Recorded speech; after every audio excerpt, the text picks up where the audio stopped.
Hi, nice delivery day. We have lots of stuff that arrived the last couple of days for basically the wiring of the car. And so we already had the M-Tron KV8 ECU, but we now have a lovely aluminium mounted bracket from them. We also have their unterminated loom kit. So basically the plugs with 2.5 meters of cable through. So that's just makes it a good start for the engine loom. A pair of Bosch Advanced Lander, so they're not the 4.9, they're the ADV versions that have the Inconel shrouds around the sensor. A pair of those, a pair of wideband NOx sensors, water temperature sensors, secondary water temperature sensor, and an IAT sensor. Programming loom, 10 position rotary switch. Comes with a little knob and a little thing at the front, but we'll more than likely just engrave and have something different on that. Then we come to the good stuff. We've got two. We're only using one for the car, but they were too cheap, so basically bought two for now. This is like the HP Electronique. I don't know if I'm saying that right or whatever, but it's a 34 output PDM. Also comes with a pretty standard A to B USB programming cable, nice and simple, and plug and pin kit. And obviously to control the PDM, we have a 12 switch CAN based switch module. So that's just 4 pins, basically power, and then CAN high, CAN low.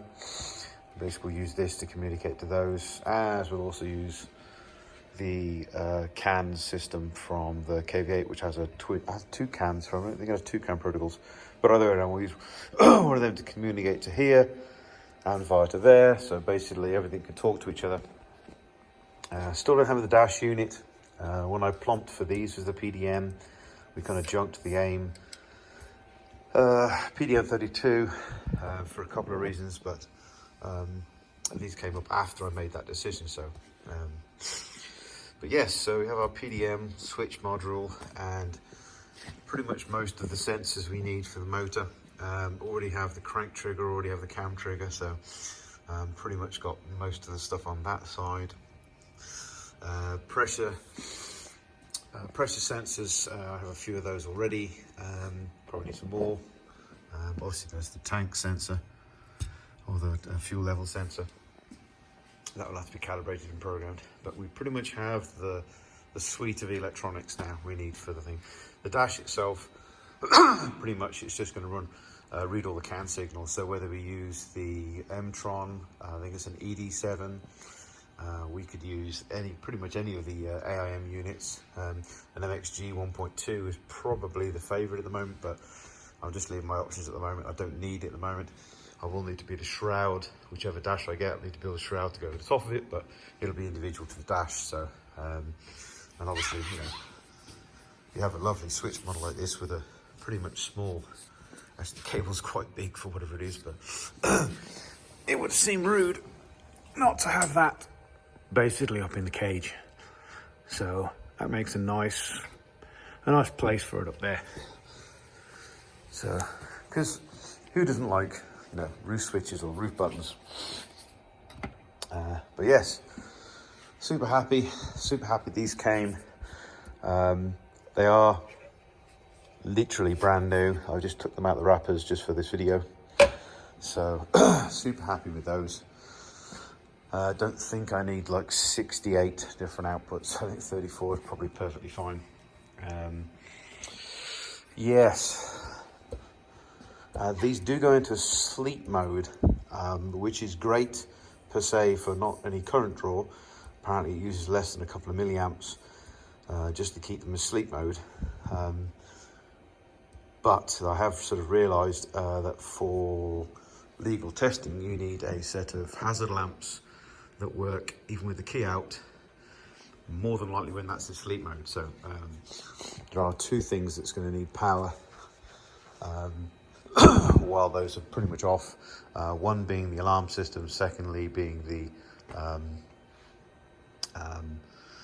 being the hazard lights. So if you press the hazard light switch, you need the indicators to run. So it's quite likely, as much as those have indicator style outputs, I don't want to use them when the hazard's on. I don't want to wake that up because it really will drain the battery even more.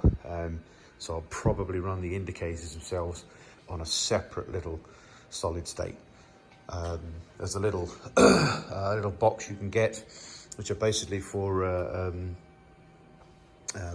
Harley Davidson motorcycles. It's a little tiny box with so it's a little solid state unit, and you can run your hazards and indicators through that box. And you can either have buttons. You press to run the indicators, or you can run a standard ignition column style stalk. We'll decide what we're going to use on that at a later date.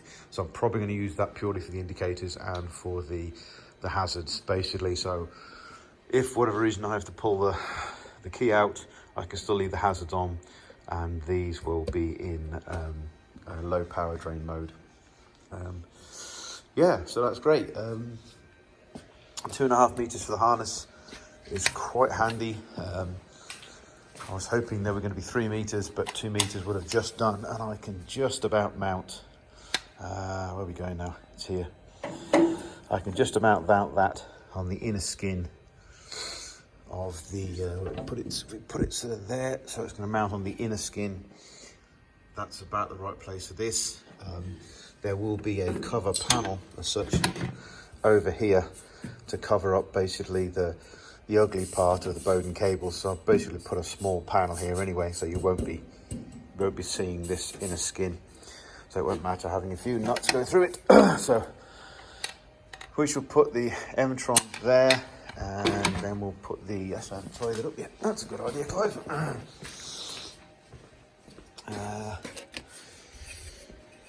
It's face mount. Oh, that makes it nicer with the pins. Okay, and we'll probably put this, tuck that in the forward part there, and build a little panel from that. So most of the electronics in this side. The AC lines will be going. Oh no, they can't. Oh yes, they are. No, yeah, the AC lines are going down this side of the car. The far side of the car will have the 2 water lines, so there won't be any water passing through this side of the car at all. And so we will build a barrier here anyway for the outfeed of the fuel pumps is here. So the low pressure suction pumps are in here. So there'll be an outfeed there of fuel, but we'll need to block that off just basically as a fire guard. So if anything leaks, then you have some sort of resistance between the fire getting into the car. God forbid, but whatever. And obviously you don't want fuel spraying around here if for whatever reason it leaks. So we'll build an internal partition probably at the back of here, so that it doesn't get too close to said ECU. So yeah, which is good. We can power on with the wiring now. That's not gonna hold me up. We are about 3 layers in. 1, 2, 3, 4. Sorry, 4. We're 4 layers into the diffuser tunnel molds now. That's done. We finished the second part of this mold. It's untrimmed at the moment. We've got to build the other 2 end caps. We are literally. I've just gel coated up this end cap, and then this side seal, the opposite side seal. We literally just gel coated up the top section of the mold. So this is part 2 for this one. There's the third part for that one, and hopefully this is the final part for the diffusers. So yes, lots of smelly stuff amongst everything else, but we're making progress, which is great. So hopefully by the end of this year I'll have all of these stuff done, and then in January I'll be starting on the front clip. And like I said before, once I've done these 2 side pod molds, I'll pull 2 parts out of there for the car, and then I can put the car back together. And then I'll probably spray white gel coat over the top of the red and the doors, and just keep the whole car just basically a plain white for the moment. So sorely tempted to wrap it just so that I can, if I need to develop anything, that I can play with it. So it's quite likely it's going to be wrapped at this point.